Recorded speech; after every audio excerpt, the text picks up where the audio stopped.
this week's guest is a bit of a curveball, but with it being Valentine's Eve, and because I talk about him so much anyway, I figured I'd force my very own Valentine, my husband, to make an appearance. He's an IT nerd with a heart of gold and the best hair in Stony Batter. Please welcome Joe Carlisle. I don't know how I live up to that now. Well, people like my intros. Yeah, fair, okay. I'm pretty good at them, and you do have great hair. Okay, fair enough. Are you regretting your decision to appear and you had me at hello? Since I walked in the door, yeah, 100%. No, Why? I'm only joking. Now, in fairness, we've been together for nearly 12 years, and this is the first time I've ever attempted to involve you in any of my professional endeavours. Yeah, publicly, I guess. Yeah. Yes. Maybe more behind the scenes in the past, but no, yeah. Yes, you can be quite helpful from time to time. But the reason I involved you in this is that you love a good rom-com. Yeah, I think they can be terrible, but also some of them are brilliant and very underrated. So. And you love terrible films as well. Yeah, I do have a definite kind of they're one of my favorite. Yeah, I like, you can't really go wrong with a bad movie. You love getting on a plane and watching a shit film. Like Several. that's your favorite thing to do. So I'd sacrifice sleep to watch a terrible movie. Yeah, 100%. But even when I met you, you were into rom-coms. So you've chosen a specific film, but there was another film you were going to talk about. Chosen, yeah, maybe, okay. You were given a list to pick from. Yeah, okay, yeah, let's be but honest. you were going to choose Crazy Stupid Love, and I know why you were going to choose that. No, this is a falsehood. It's not a falsehood. It is. When we met, you very confidently told me that you could do the lift that Ryan Gosling does with Emma Stone in Crazy Stupid Love. And I have done it. With a man, not with me. That's not a problem. We were at a friend's wedding and I dared him to do it, and he did it with our friend who's about my height, but yeah, you managed to do it. Yeah, but I also had Pierre hand-shaped bruises on my shoulders from the grip of fear he gave me when he was mid-air. 10 foot in the air. Yeah. But it was brilliant. It was still very impressive, I have to say. It wasn't a lie. I wouldn't personally risk it. But how did you know you could do it? Just knew you had the strength. One of those stupid things that you're convinced you could do. Was that your trick with girls in nightclubs before you met me? Run at me there and I'll lift you up. No. I mean, it would have worked. It would have worked on me. I don't think so. No. So anyone that I have told that you're coming on the pod, our friends and family, have been quite surprised because they think of you as being quite reserved. I am. I don't think you are. I mean, there's an element of it where I would be deliberately maybe a little bit aloof. quieter, but yeah, I'm okay with doing something like this. That's You're all right. okay with public speaking and work. So people always ask me what you do, and you're kind of like Chandler Bing in that nobody really knows. So I don't think it's that bad. You're a transponster. In a simple sense, I lead a team of Microsoft cloud architects. That means nothing to most people. About. Okay, so the lads or the people that are on the team all work with Microsoft Cloud, right? So all the different products in it, and they design and configure solutions for clients. All I ever hear when you're on work calls is that you're like deploying assets and migrating data and stuff like that. Absolute shite. Brilliant. Good to know. Yeah. But like I said, I've been with you for a long time. We met in work. We did. Which is interesting because the film that we're going to discuss, there's a work it's almost meeting. Identical. Almost identical. Blackmailed into it. But that was when we both worked at a newspaper and you were the IT guy. Yeah. And I had issues with my everything. Nothing worked. Yeah. My printer didn't work. My email didn't work. Here's your iPad. Go away. Yeah, the first time I ever met Joe, he was giving me my work iPad, and you were very gruff, and I was very hungover. Yeah. And that was the beginning of a beautiful friendship. Sure. And then you set up a tag rugby league just to woo me, and I pretended to be athletic. That was the beginning of it all. Yeah, the pretend bit was definitely true. Yeah, 100%. I used to scream when the ball arrived. Yeah. And I'd go to the tag rugby like literally Sally Hansen from my neck down, like glowing, like full body makeup, looking fab. I hated that league. That was meant to be. Well, I didn't hate it, but I hated the level of it because you used to fight with the ref every week. The ref was an arse. He wanted to fight. Remember, he wanted to fight Craig. Yeah. A weirdo. I loved it. It was like we ate beige food and we ran around and we got drunk on a Thursday. Tears. This is the part that annoyed me the most. There was tears. I thought you meant tears like crying there. No. Tears. I don't remember that. Tears of capability, and it was like beginners. I don't know. You've played before, and then you play rugby otherwise or whatever. So we were in the beginner league. We were in my arse, like. Why? They were too good? There was lads sprinting around, skip passes, all sorts of moves going on. No, most people just play tag rugby to meet girls or boys. But that's what the beginners league should have been, but it wasn't. It was so serious. I think so aggressive. I half fell in love with you before anything ever happened between us when you got down on your knee to give us a team talk. I was just wrecked. It wasn't like a motivational pose. No, it was. It was so earnest because you were a rugger in school and it was very sweet. Yeah. But I don't know. That was bizarre. It was bizarre. But great. It's a lovely love story. So much that when we got engaged, my mother bought us a cake that said tagged for life, and neither of us copped what she was on about. No, it was really weird. In fairness to Denise, it was lovely, and it was a nice cake. But yeah, there was a moment of like, what is she on about? Yeah. Does she mean Good old Denise. So tell us about your chosen film. So I chose The Proposal. The Proposal. Ryan Reynolds and lovely Sandra Bullock. Is that why you chose it? Because you love Sandra Bullock? Do you know what? Probably a little bit of both. You like Ryan Reynolds a lot, don't you? Yeah, I think he's good. Like, I think he's definitely not underrated, but I don't think he's as bad as some people let on that he is. Like, he's very good in terms of the comedy he does, and it's a combination of deliverance of lines and how he moves about, and like he's got good physical as well as. He's a lovely figure. As Ryan Reynolds. Okay, he does. In fairness to him, he's very, very fit. Yeah. And he nearly always gets some scene where he shows that off in some way. Yeah, like 100%. He's. I presume that's in the contract, like with other people, where they must be told they're beautiful at some point. Yeah. That's the thing that Joe has. That in Grey's Anatomy, Meredith Grey has to be told, like someone has to say how beautiful she is at least once a season, and how blonde she is when she's not blonde. It's bizarre. Yeah, it is bizarre. You're right. So you also love Sandra. It has to be said. Yeah. When did your love for Sandra begin? Ooh, was it as far back as Speed? No, I wouldn't have seen. I don't think I saw Speed when it came out. I think I saw it later on. Like as a. What else has Keanu Reeves done? Maybe something like that, kind of around the Matrix. This is funny because I was trying to get you to remember stuff the other day, and I quote: "If you're going to ask me about remembering stuff, it's going to be a very shit podcast." It's going to be a very short episode as well. It'll just be I don't know. I can't remember that. No. But you are a Sandy fan, and that predates me because I definitely made you watch Miss Congeniality early on. Oh, had I seen that? I don't think I had. No, I don't think you had because you were. But that's impressed. Great, and I mean it's a half. Well, not half, but I mean that the whole scene is to show off Sandra Bullock. There's no other purpose. Like. The one that PJ Kirby said made him gay. That scene in the purple dress. Jeez, I would have thought I'd done the opposite, but no, not when you're gay, Joe. It's just an odd thing to go that she comes out in dress, and he was like, "Oh, he was because I I've love no reaction." That dress, snap, oh, right, okay, fair enough. Right, that's how you know you're straight. There you go, perfect. That's fair. So The Proposal came out in 2009. I think it might be the most recent film that we've covered so far, and it was directed by Anne Fletcher, who also did 27 Dresses, which we covered with another straight man. So she obviously appeals to straight men with her choices. I thought that was a terrible movie. So, no, but Richie liked it. Oh, okay. Last season. But she was actually a choreographer. We talked about this last time. She'd done like choreography on Titanic and then started directing. And the guy who wrote this went on to write the screenplay for Crazy Rich Asians. His name was Peter Chiarelli. One of my people, it seems.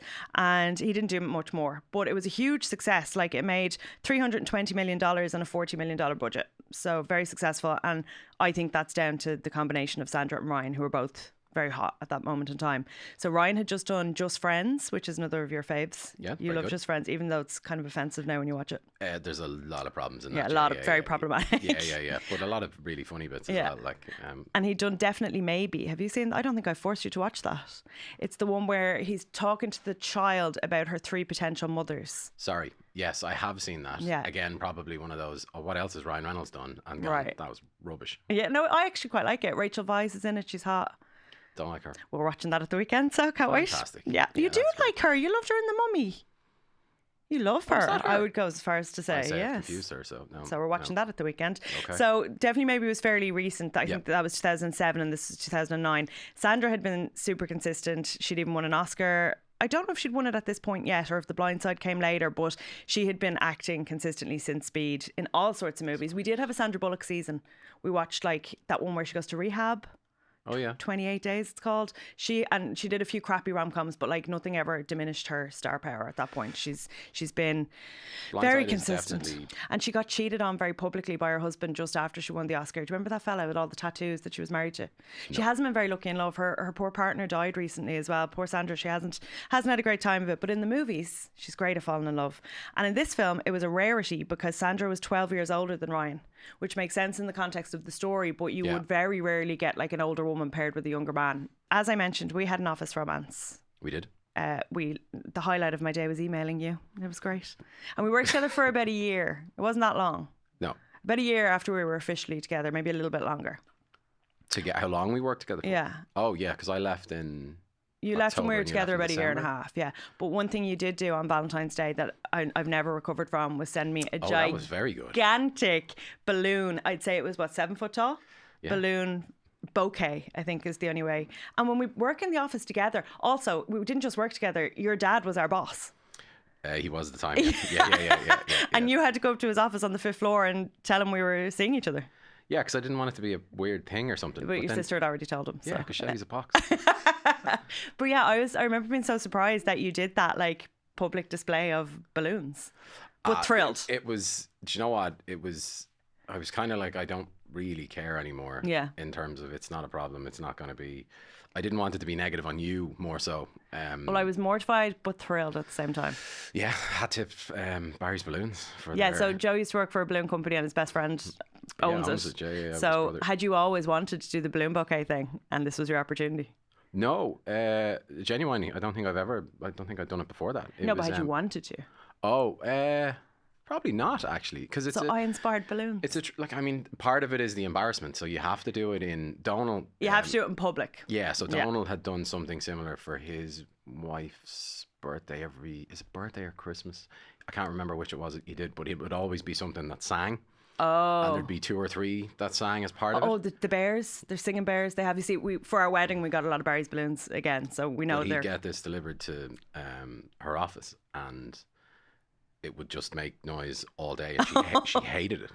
Wow. Like absolutely hated it. And he would continue to do it. I wonder if he still does it. They're still married.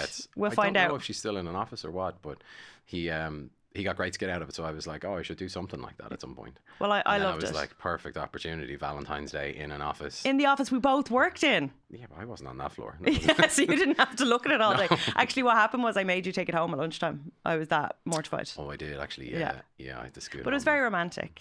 You're welcome. Good man. So in this film, Margaret Tate is a high-powered publishing editor. So she's editor-in-chief of it seems like a very big publishing company in New York. Andrew is played by Ryan Reynolds and he's her assistant. But you can tell straight away he's very ambitious. He's petrified of upsetting her. Everyone thinks she's a bit of a dragon lady, but I'm just like, she's not afraid to have people fear her. Yeah, well, I don't know. I don't know if I feel sorry for her because I've seen the whole movie a couple of times, but when they're I am in each other, been like, here she is, and on her broom, the dragon, and all this kind of stuff. I was like, that's a bit harsh. Like, yeah, she's just successful. If that was a man, they wouldn't say that.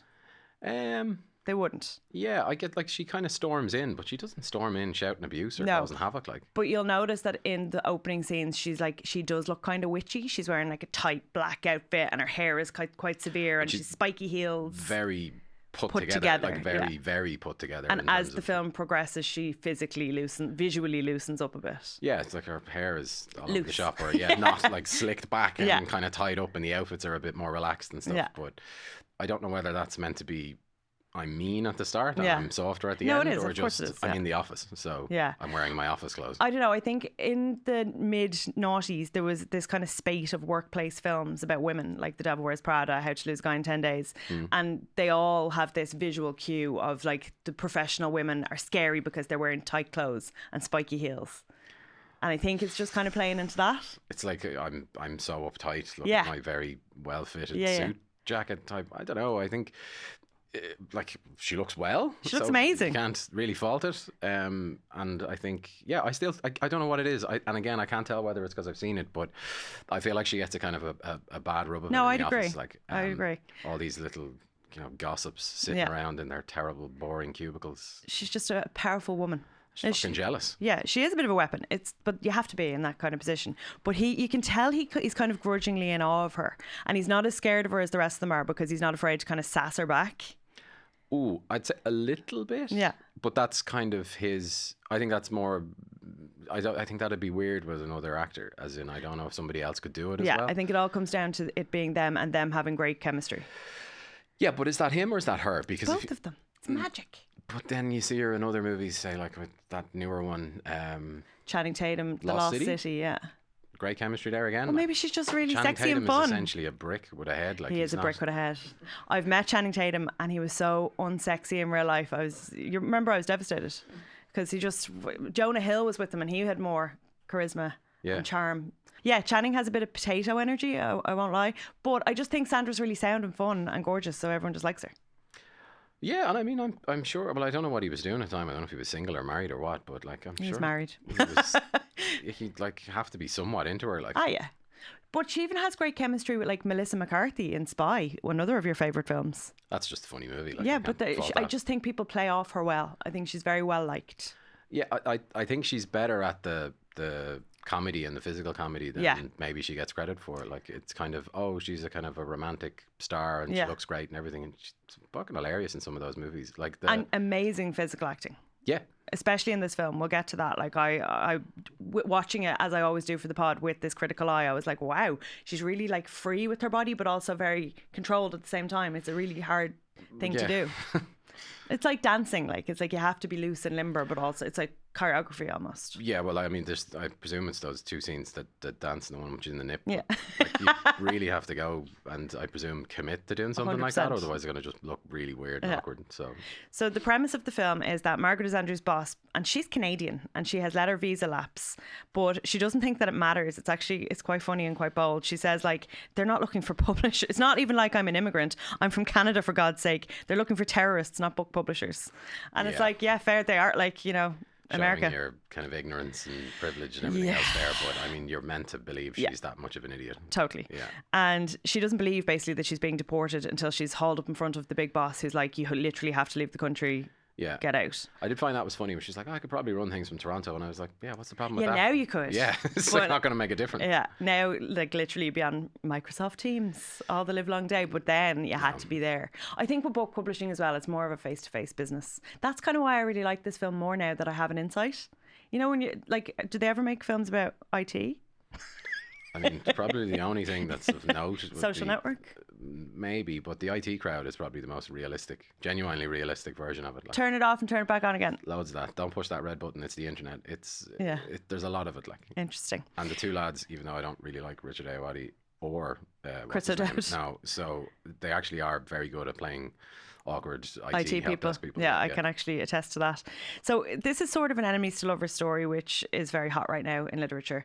But they really are enemies in that she's kind of a weapon to him and he's just a sassy back. Yeah. You can tell there is some sexual chemistry. I don't know. I think he gets away with a little bit more than other people do. That's probably it. Yeah, like he does. I think they know each other well enough that he sees through the facade. Well enough, maybe, yeah, and that's something that they come to learn, is that he knows everything about her. He says to her, "Oh," she says, "What am I allergic to?" And he says, "Oh, pine nuts and the whole spectrum of human emotion." So that's what I mean about him not being afraid to sass her back. Like, well, so at that point though, the deal is done. Yeah, the deal is done. So basically, her boss has said you have to leave, and she says, "Actually, I'm getting married to Andrew."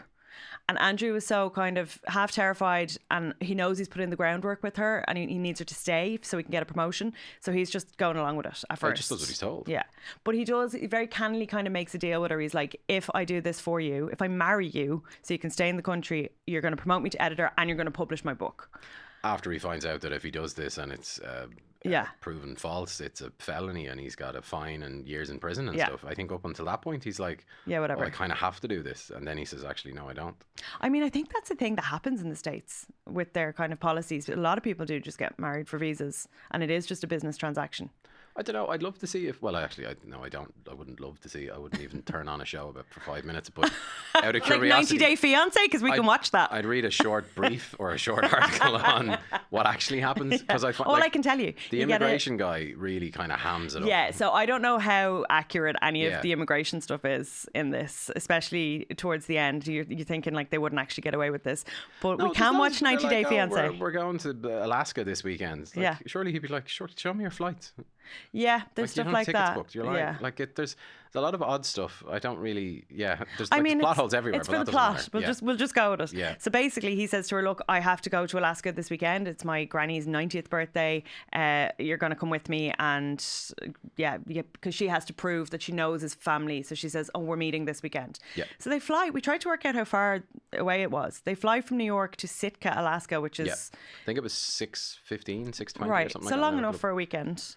That's very long. Yeah. And on a scabby little plane for the second leg. The little jaunt from Sitka to Juneau, I think, or something like that. And when she arrived... No, Juneau. They flew to Juneau. They flew to Juneau and then out to Sitka. And it looks so beautiful. Like, I've always wanted to go to Alaska. It's like snow paradise. Like, everything looks gorgeous in this film. And when they arrive, she meets his mom, his hot mom, Mary Steenburgen, who is known for playing the hot mom in basically everything. She's the hot mom in Elf. Yep. She's hot mom in a few things. And his nana, Betty White. Who's hilarious. Hilarious. She realizes, she says to him as they drive through the town and she sees his name everywhere. It's very like Healy Ray vibes. She's like, it's like everything is Paxton's Hardware, Paxton's store. And she says to him, I didn't realize you were some sort of Alaskan Kennedy, but he basically is. Like, they basically own the town. Yeah, it's kind of odd because I don't know whether there's a weird bit where she looks down at his bag. She looks at the name tag as if she doesn't know his Yeah, name. so is that for us to be like, definitely. his second name is Paxton, or is that her going, is his name Paxton again? Like, I don't think know it's whether for you're meant the to audience. know which it is. Yeah, but she's just confirming, I think, in her mind. She's like, Paxton. Yeah, But yeah. The only part about that I thought was funny was if you were doing that, surely you wouldn't set up all of these different premises. You'd have like one big one with most things in it. No, you've and been to that town in spread them Kerry out. where everything is Healy Rays. Literally, the petrol station, the pub, Yeah, but like then the pub has a hardware shop in it and everything. Like they combine stuff. I don't Right. think you'd have an individual. Like some of them are No, it ridiculous. are they happens. not? People from the country, Paddy, I'm looking at you. It happens, right? People own whole towns. Yeah, okay. Fair enough. Amazing. Love it. So his dad seems like a bit of a prick. Yeah, kind of stereotypical. Dad, yeah. Do what I want. Yeah. Kind of lineage, more Yes. concerned with his kind of what's left behind and Yeah. not what anyone wants. So he's played by Craig T. Nelson, who is a really distinctive looking guy with his kind of long hair. And he is the coach in Blades of Glory. is. I love him in that. But he's also the dad in The Family Stone. And he kind of pops up as the dad quite a lot. Yeah, and like somebody needs to tell the man how to cut his hair. Or something. Ah. It's awful. Oh, he's got something kind of handsome about him. I think it's just, I don't know what it is because he's not attractive, but there's something kind of attractive about him. You know, I just love He has daddies. a presence. He has a presence, definitely. He does He's have quite a tall. presence, yeah. Yeah. And him and Ryan kind of look good. They look good as father and son together, but they're very antagonistic. So they have this sort of relationship. So basically, when they arrive, Sandra is kind of put on a boat and Sandra as Margaret is brought in with her Birkin bag and her spiky heels. You actually said to me, Louis what Vuitton kind of bag luggage is that? and- Because she's holding it like it's like precious, which Yeah, it is. yeah. And the luggage, and he fucks it in the water. Yeah. And yeah, it's. So she has to get a boat to this island. He's She's sick of afraid this of at this water. point. Like he's not happy. Yeah, which He's is very pissed good. I off think it at her. adds to it. Yeah. Yeah, she's been kind not rude to his family, but she's kind of been a bit like, oh, I can't believe I'm in Alaska, basically. So they get to the gaff. The mum has invited, he hasn't been home in 3 years because she works him so hard. And the mum has invited the whole neighbourhood, including his ex, the local guy who is like the local stripper and works in the hardware store and does every odd job possible. Yeah, Ramon. Ramon, yeah, everybody is there. And you can see straight away, the dad says to him, oh, you've brought your meal ticket home to meet your mother. Which is really Yeah. bitchy. You don't know. You haven't seen him in 3 years. You don't know. But the Nana also says to him, oh, does she prefer being called Margaret or Satan's mistress? Because we've heard both. She says that to her. Yeah, she does say it to her. To her face. Nice to meet you. Do you prefer Margaret? I mean, Nanas, they can get away with anything. I think that works because it's Betty White and she just Yeah, delivers she's it with that sweet. smile and stuff, and you're just like, that's fine. It's But okay. obviously he's Nice been to meet you. complaining about this woman for 3 years, and now all of a sudden they're all meant to think they're in love. Well, I would say there's an element of. I would say he's blamed her on For not his coming decision to stay in New York. Yeah. Like he could have gone home, I suppose. Maybe not whenever, but he definitely could have gone home at Yeah. some point. And I can't this weekend because of the boss. Yeah, and we do learn that like New York has always been his dream, to the point where like he left his long-term relationship to go to New York. Yeah. And he really wants to make it in publishing. He thinks that like that's his goal, and nobody gets that. His dad doesn't get it. His mum just wants him to come home more often. The only thing about the dream or goal thing that I thought was a bit bad, or maybe could have been better, was when he tries to explain it to his dad. Right. And he's Yeah, we like- didn't agree on this. Well, I just think like when he's like, oh, well, reading books makes me happy. Like, come Reading on. books makes people happy, Joe. Yeah, no, I get that, but do a little bit better. He doesn't want to read books. He wants to like find next great And he wants to authors and write publish himself. them and everything else. Yeah, so like telling your dad, I like to read books, as your reason for like not wanting to run the business, not wanting to be back in Alaska, like it's just a bit soft. Well, like I just think that parents shouldn't have any kind of expectations of their children to like follow in their footsteps. They just probably won't want to, and you kind of have to accept that. He could do better. A couple of extra sentences there, and maybe his dad might get it. Right. Well, as a fellow only child, I was like, you should have had more kids if you wanted them, if you wanted a guaranteed heir, okay? Yeah. But yeah, there's that kind of, they're so antagonistic with each other that Ryan like has to chop wood to like come down. Yeah, that's also a bit much, right? is. It's like That's- crying it's about, quite hot. I just want to read books, and then top off. And he's doing a No, he terrible hasn't got job, to stop surely, off as well. while he's, no, not while he's chopping. Oh. He has his iPod headphones in and he's just chopping away. Yeah, it also, that one, again, I'd like to read like just a little paragraph on this rather than watch anything about it. But You know me so well because If you he's know doing- I'll produce. if he's doing a really good job with the boat Yeah. or a bad job. Like if he's been at that for years every time he's angry. Yeah, it's like this canoe that he hollows out when he's angry. Yeah, that doesn't look like he's doing anything. It's very really. masculine. Why don't you hollow things out when you're angry? No, I'll get you a block of wood and an I'd axe. rather just go silent and Yeah. steam by myself or something. Yeah, no. So basically, at this big party, she meets his ex, who's like this sweetie little school teacher and like the polar opposite of Margaret. And she doesn't know this yet, but he'd proposed to this girl. So like, and he hasn't seen her in years. So she's just like, first of all, why is she here? But obviously, they're all like best friends. She just get a bit jealous, I think. Yeah, Yeah. she definitely does. It definitely makes him more attractive to her, I think. And this girl, like everyone's so kind of tight knit. She's already so tight in with the family. Yeah. But his dad annoys him so much that he announces the engagement before they've even kind of Just made a off plan. the fly, He yeah. just says, "Well, I'm marrying her," and then they have to fake this proposal story, which is kind of they're doing on the fly. I wonder Yeah, how much it was improvised.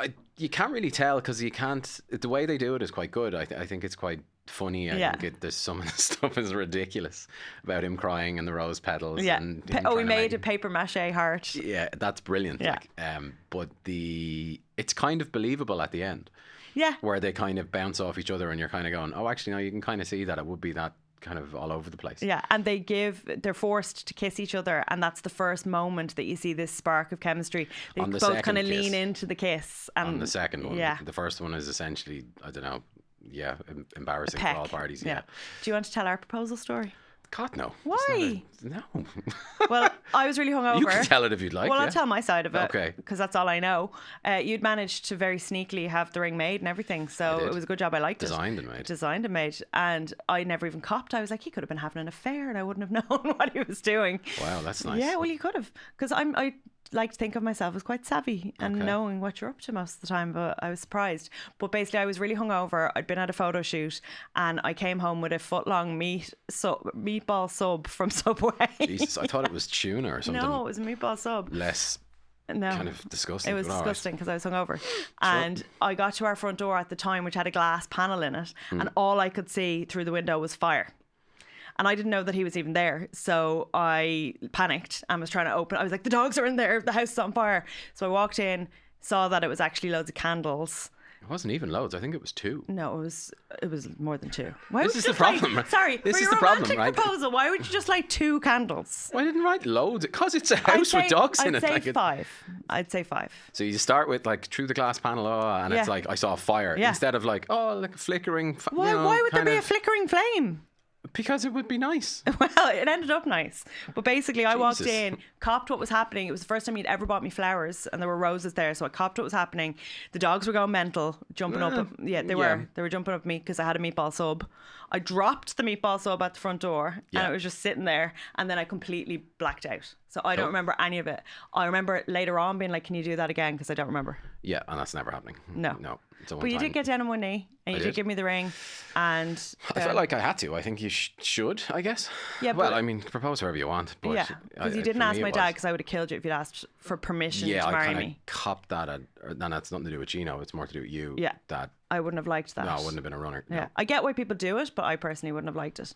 I'm sure there's loads of dads that expect it, and Yeah, I mean, figure it out. my dad before was you just make that happy mistake. he was getting you as a son because you're BFFs. Or getting getting rid of me. rid of you. Yeah, Fair, fair. I won't repeat what he said. What did he say? No, I'm not. I don't even know this. You can tell me later.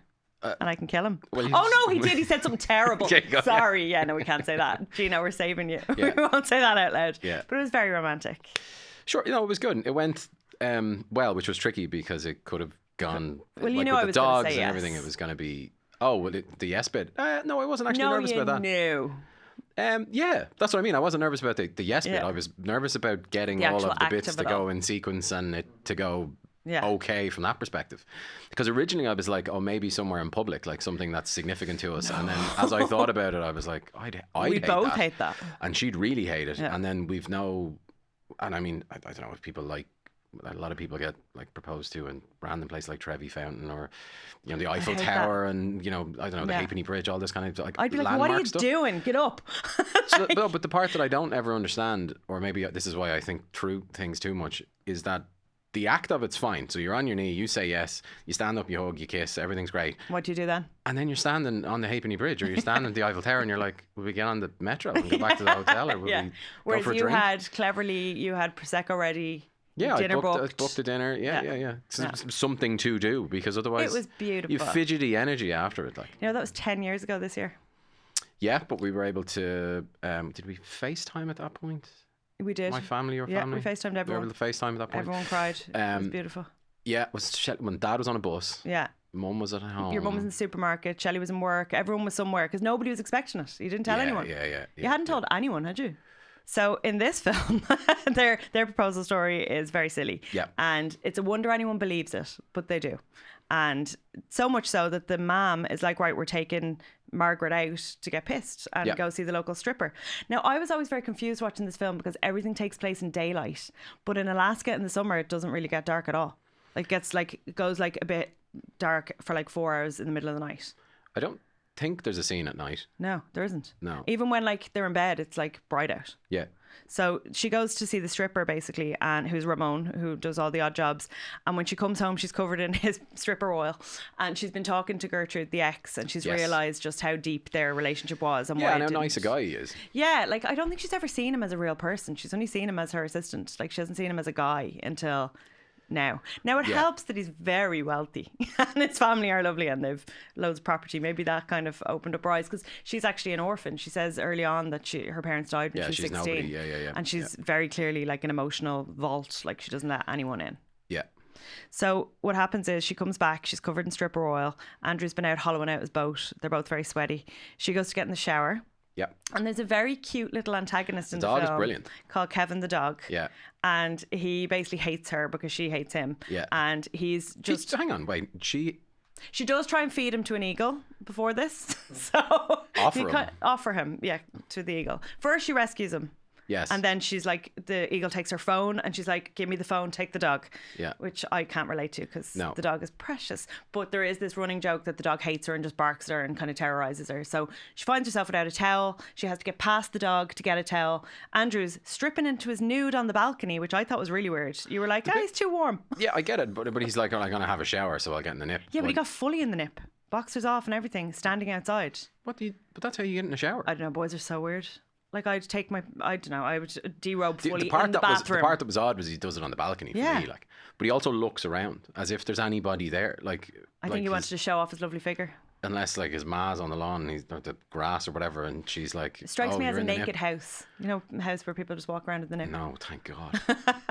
So what happens is they very funnily slapstick collide in the nude, and it's an absolutely brilliant scene because you can hear skin smacking off skin, and it's choreographed so well. Yeah. I wonder how many times they had to do it because they're both fully in the nip.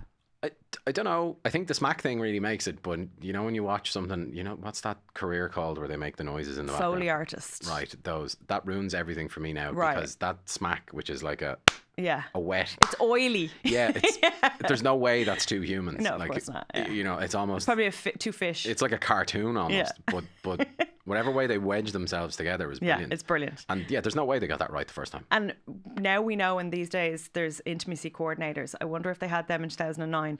But I do know that they make them wear like basically sticky pads over their privates so that they don't collide literally, because that could be extremely awkward Painful. and intimate. I would say it was done a lot. There was no ability for her to have anything. Hide really, anything, yeah. Because the whole time she's running around, she's just covering herself. Yeah. So were you delighted? I wouldn't say delighted, but it's quite a funny scene because it's really awkward and it builds a whole load of what's happening. Him walking in and the timing and the iPod ear, like anyone who's worn those really old, you can hear everything. Like no matter how loud the music is, you definitely hear her. You definitely hear her screaming at the dog. Yeah, so that's a bit odd. But it's when everything changes between them. As soon as the skin to skin contact happens, that's when everything gets like she starts to open up to him. She starts to tell him her story. Yeah. That she cries when people are mean to her at work. Yeah. She tells him about her favourite song, which is It Takes Two by Rob Bass and DJ Easy Rock. Yeah, so that's you know the way I struggle with the cringe stuff yes. in rom-coms. That I really struggle with that bit where he starts singing. Oh, I thought you'd like that because you love a falsetto when a man screams. You love that. Nah, he doesn't scream. He's just badly singing. And it's really awkward. And in my head, I'm like, surely his folks can hear him singing this, and they're like, what are they doing up there? What the hell is that? So yeah, she started to fancy him. She started to care about her appearance to the point where she wakes up in the morning and puts on lip gloss and like fluffs up her hair before he wakes up. And they're sharing a room because it would look weird if they weren't. Well, he gives her a nice compliment. Like he tells her she's in great shape or something. No, he's not from fucking Kerry. He's like, oh my God, you're in great shape. I mean, like she works out. Kerry's got to come after you. Take it the right. Okay, but he's not from any county in Ireland. Great shape. He says something. What way does he? He tells her she's very beautiful. Take it the right way. Yeah. You're a very beautiful woman or something. And he sees her tattoo, which she's previously denied having. She has a tattoo of swallows that represent her dead parents. So you don't get more intimate than seeing somebody's secret tattoo, really, do you? Yeah, how he knows about it is weird though. Like he saw her in the nip. No, he knows about it before that. He knew about it because he'd scheduled an appointment with her dermatologist. Yeah, for some laser thing, and that's very weird. Why did she want to get it removed? Creeper, stalker. If it's your dead parents' tattoo. Maybe she just doesn't like it. Maybe. So basically, they do. There's definitely a frisson at this point. They're definitely fancying one another. Sorry, what? A frisson. And that is? A French word for like electricity between them. Okay. You've heard me say that before. I'm so silly. But his parents are basically now really into the idea of him getting married, so much so that they're like, do it here tomorrow. Well, sorry, I don't know if the dad is. He is. The mum has basically been like, you play ball. She full threatens him. Yeah. You fix it, Joe. Yeah. Oh, his name's Joe? Yeah. That's a great name. I always pay attention to that when my name is getting shouted at on a movie or a screen or something. But yeah, you fix it. And by fixing it, they want to host this wedding, and they have to go in the along barn, with it, like they had. Yeah. So they basically have this whole setup for the wedding. Margaret at this point likes him so much that she's getting cold feet, and she feels really guilty about what she's forcing him to do, because she's realised that his family adore him and miss him, and she's forgotten what it's basically like to have a family. And he's a nice guy. Yeah. So she gets such cold feet that she tells them the truth at the wedding. She could have done it before she walked down the aisle. Well, before that, the immigration lad shows up because he gets a phone call from... Correct. Or the dad gets a phone call. And he says... an arse again. The dad is an arse again. He says, if you don't correct this, I'm going to. Yeah, your mother's to never find out about this. Yeah. Why? Yeah. He's very protective of the mother, yeah. So basically, Sandra tells the truth, and it's only then that they realise they have really strong feelings for each other. And one of my favourite rom-com tropes, the airport run, where he's literally chasing... The nana fakes a heart attack so they can get a plane to the airport. Yeah, it's brilliant. Get airlifted to the airport to try and stop her. And makes the two of them promise to behave and be nice to each other or whatever. Makes him and the dad make up, basically. Do you think that's the dad's mum? Yes, it is, yeah. I worked that out myself. It's not very obvious. But... basically, he gets to the airport. He's literally running down the runway after her, calling that idiot in the tower to stop her. And the mum and Nana are like, they realise he's in love with her at that point. The dad isn't getting it. Hasn't a clue. Hasn't a notion. No. But Sandra's kind of made her peace with being deported at this point. She's like, right, going back to face the music. Yeah, 24 hours. And she's in packing up her office. Again, I don't know, like when they're on the boat together and he's like, oh, it all becomes very civil. Like, you're leaving by choice. The immigration officer. Yeah, I don't... This is what I mean. I don't think the ending's that realistic. I don't think she'd be like allowed the grace of any of it if she's been purposely avoiding being deported. Yeah, but I presume the visa expires on a certain day. So like, is it that close to the date? Maybe. That they were getting married. Look, again, the day before. We won't nitpick. We shan't nitpick. We'll just let them away with it. But she's in her office packing up, kind of grudgingly. Her hair is loose. She's a changed woman for the love of Ryan Reynolds, but she's just kind of like, I have to go to Canada. This is it. Yeah. And he shows up, and he's in his civvies. He's not in his like office wear, and all of the women in the office are like falling over themselves at the romance of it all. And he basically tells her he loves her and gives her a big wet kiss. He's panting, which I find funny. Yeah, he says, I ran all the way here, and she says, from Alaska. Like, he definitely didn't run anywhere. Like, it's a pretty high building. He was in it. It's just showing. It's a narrative way to show urgency, babe. Okay. But they have a big kiss, and basically they're in love. They admit that they love one another, and he says, marry me because I want to date you. Yeah. Which is, I suppose, stupid, but it is quite nice to wrap it up that way at the end of it. In another actor's hand, it might have come off a bit cheesier, but he did it well. No, he does well. I mean, I think that's really difficult, I think, to make that remotely believable or not just so cheesy that someone gets sick. Yeah, basically. And it's the very end of the film. I think with a rom-com, if you're really, really cheesy at the very end, it's okay. Yeah, and I think at this point you kind of like her You're too, right? Because invested. like when she does her little kind of opening up thing when she's lying in bed talking to him, and she talks about, you know, she went and cried in the bathroom and Yeah. everything else. You're starting to see that she's not as mean Yeah. as kind of you're led to believe. Like, She's and just she's not closed off. as much of an idiot. Yeah, she's deliberately closed off. So by that point, you're kind of hoping that because she's abandoned the wedding and told the truth and said sorry and, you know, respects his family so much and everything else and sees him as a person now, not something else, and that she's you believe her side of it as well. Yeah, and you believe that they're worthy of one another at this point, like they deserve one another. The only thing, yeah, I don't know, like, because right, if he's always been into her and he knows everything about her. That's one thing I noticed, right? He's very eager to feel her up. Oh, Smacks her on straight the away, arse straight away. As soon as they're like Yeah. meant to be together, he's like having a good squeeze. Yeah, I don't know if you like that sort of stuff. I'd say that just wouldn't exist in the script now. Absolutely not. Like, no. But he's obviously wanted to do that for a long time, and now he gets to feel her up. Yeah, which is a bit, yeah, that's a creepy It's a bit dodge. current But there, again, yeah. I always say the best rom-coms are all slightly fucked up. There's always a creepy element that you just overlook in the name of love. Yeah, and I mean, for me, a scene that just shouldn't exist is that dancing scene. Yeah, there's a really strange dancing scene in the forest when just before the wedding where she's really realizing that this family are amazing and Yeah, she she shouldn't be freaks doing out, this like, to them. She needs air, and But she does a weird hip hop dance. Margaret really likes hip hop. She does a weird dance. It's Yeah. like a Native American dance it's for like a chant fertility or or a something. ritual chant or Yeah. something for, I don't know, no, to give thanks. It's It's a Thanksgiving ritual. yeah. Correct. And then I think it's Lil Jon. Yeah, it is Lil Jon. Yeah. She really likes rap music, okay? I don't know. It's very strange. It's very But strange. again, it's the good physical acting from Sandra Yeah. Bullock, like, because that's really Does she embarrassing. fall over? Because I think nearly every single film that we've watched for this podcast, the woman has to fall over. She has to humiliate herself. Sandra Well, no, goes one that's step the further. humiliation scene. She actually falls into the lake or sea, whatever it is. In And he this? has to rescue her on the boat. Yeah. Oh, sorry, when she freaks out in the town. The woman has to physically be humiliated in a rom-com in order to deserve true love at the end. That's something I've worked Oh, out. okay. I thought I thought that the dance with him It's all going pretty. for a wander was more Yeah. kind of humbling and embarrassing than you anything go. else. But yeah, So- I just would have cut that.